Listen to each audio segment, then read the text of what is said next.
Eu vejo muita gente por aí reclamando de filme de super-herói, né? Que já tá cansado, de saco cheio de filme de super-herói. Só que entra filme e sai filme, todo mundo tá lá lotando sala de cinema assistindo esses filmes de super-heróis.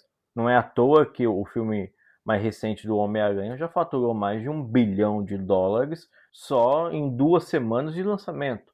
Então, assim, todo mundo gosta de ver esses filmes e vai ver esses filmes, ainda que reclame que às vezes não gostou do filme, né, como tem acontecido recentemente. E tá todo mundo de saco cheio também, já tem mais de uma década que tem lançamentos sequenciais desses filmes, mas fica uma pergunta, não é? Por que que, afinal de contas, gostamos tanto de ir assistir esses filmes no cinema? É só por conta das explosões, das lutas que tem nos filmes, coreografadas, dos efeitos especiais, ou tem alguma coisinha ali que faz a gente querer e torcer por esses super-heróis? Eu vejo que a gente gosta muito dos super-heróis porque eles fazem algo que nós não conseguimos fazer no nosso cotidiano. E não é usar superpoderes, mas é combater injustiças.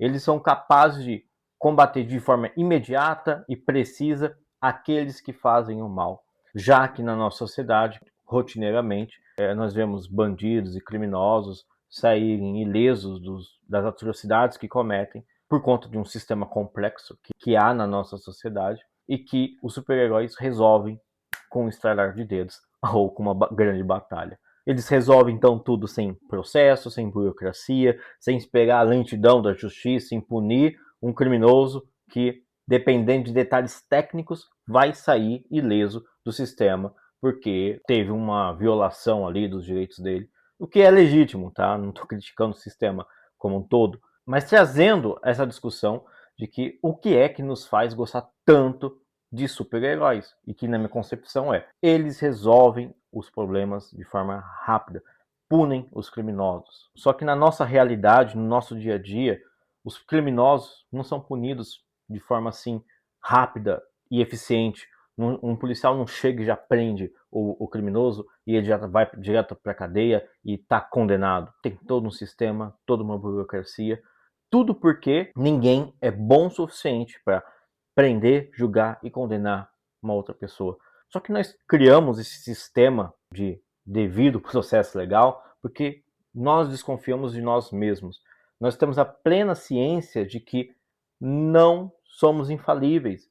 As pessoas podem e vão cometer erros, às vezes para condenar um inocente. E é para garantir que inocentes não sejam condenados, é que nós criamos essas regras de procedimento para garantir com que haja a punição para quem mereça. Aqui no nosso cenário atual, quem merece às vezes passa sem a punição. Então os quadrinhos vêm mostrar essa fantasia de um sujeito que é extremamente bom, que faz um ato de sacrifício próprio da própria vida, muitas das vezes, como nós vemos no filme do Homem-Aranha. O Homem-Aranha, ele se sacrificou para proteger um bem maior. Então, nos quadrinhos, nós sempre temos esses heróis, super-heróis, que se sacrificam a própria vida, a própria jornada, para garantir um bem maior.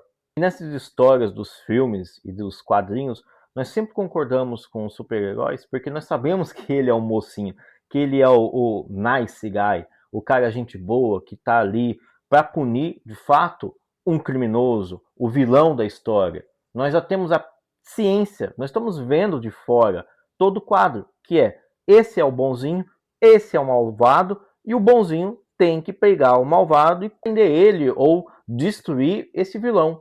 Só que por vezes esse mocinho invade propriedades, interroga usando força e terror psicológico, espiona suspeitos da forma como ele bem entende, ou seja, viola direitos para pegar o vilão. E é aqui que nasce um grande problema, que é os fins justificarem os meios, ou seja, o mocinho está usando de meios que muitas vezes não são legítimos para alcançar um fim totalmente legítimo, que é punir um criminoso. Ele, o herói da história, ele se julga, está acima às vezes das regras para cometer esse tipo de ato. Ele não tem a plena concepção de que está fazendo também algo errado para pegar um criminoso. Ele simplesmente vai lá e age, porque ele vê que necessita agir. necessita pegar o criminoso. E nós estamos ali concordando com isso tudo. Só que é assim que nascem alguns autoritarismos. Pelo bem do povo, por um bem maior, acaba-se, os fins justificarem os meios. Porque quando isso acontece, de que os meios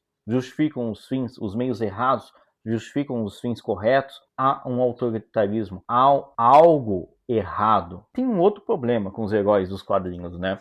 Porque eles nos mostram personagens extremamente carismáticos, que a gente gosta deles, torce pelo sucesso deles. E deixamos com que eles pratiquem todos esses atos, muitas vezes errados, para pegar o criminoso, para pegar o bandido da história. E Frank Herbert, lá na sua obra Duna, já nos alerta para esse tipo de líder carismático que usa dos meios errados para os fins corretos, que nós não devemos confiar cegamente nos líderes carismáticos. Nós não devemos permitir com que os meios errados sejam usados para garantir os fins corretos. E nisso tudo nós esquecemos que os verdadeiros heróis não são esses dos quadrinhos, que são pessoas isoladas, com super capacidades e que vão resolver todos os dilemas. Nós ficamos sempre acreditando que virá um grande salvador. Só que esse grande salvador não virá. A salvação, uma sociedade mais justa, mais correta, nós vamos alcançar quando cada um de nós, no nosso dia a dia, realiza atos de bondade, realiza um ato que vai ajudar o próximo. Um exemplo é quando um pai e uma mãe trabalham o dia inteiro para sustentar sua família. Isso é um ato heróico. Quando o médico, lá no seu dia a dia, salva uma vida, isso é um ato heróico. Quando um professor está numa escola com uma superlotação de alunos, está ali se dedicando para passar um conhecimento, para ensinar cada um daqueles alunos. Isso é um ato heróico. Um vizinho dá um sorriso e ajuda você numa tarefa corriqueira, empresta um açúcar, sei lá, qualquer coisa dessa. Isso também é um ato heróico. Ou seja, não são os grandes personagens da sociedade que vão fazer grandes feitos e vai resolver tudo na nossa vida. É cada um de nós fazendo os pequenos atos, as coisas corriqueiras que resolverá os dilemas da sociedade. É que nem Tolkien diz, né? São os pequenos atos das pequenas pessoas no seu cotidiano que afastam a escuridão, que mantém a bondade no mundo. Não são os grandes atos. Então, as grandes batalhas não são aquelas travadas por grandes personalidades ou pelos super-heróis nos quadrinhos. É travada no nosso dia a dia, no nosso cotidiano, com as coisas simples. Quando a gente escolhe fazer o bem hoje. Nós precisamos então de pessoas comprometidas a fazer o bem. E é por isso que existe o Estado de Direito. O Estado de Direito, ele existe para garantir com que as pessoas más vão ter que fazer o bem sob pena de violar a lei e aí elas serem perseguidas pelo Estado de Direito. Enquanto as pessoas boas vão fazer o bem, independentemente de ter a regra. A regra só vem para reforçar aquela conduta que aquela pessoa boa iria fazer. Então, nos esforcemos para que no nosso cotidiano façamos sempre o bem, o melhor. Sejamos melhores do que nós éramos ontem. E aqui eu não estou dizendo que nós não devemos gostar das histórias super-heróis, mas devemos sempre refletir que elas servem como inspiração para cada um de nós agir da melhor forma possível no nosso cotidiano. E se você ficou até aqui nesse vídeo, eu quero que você me diga que tipo de herói você gosta, né, dos quadrinhos que seja, e como que ele te inspira a ser uma pessoa melhor hoje. Então, muito obrigado, um grande abraço e até o próximo vídeo. Ah, espera aí, e curta, comente e compartilha para ajudar o nosso canal. Grande abraço.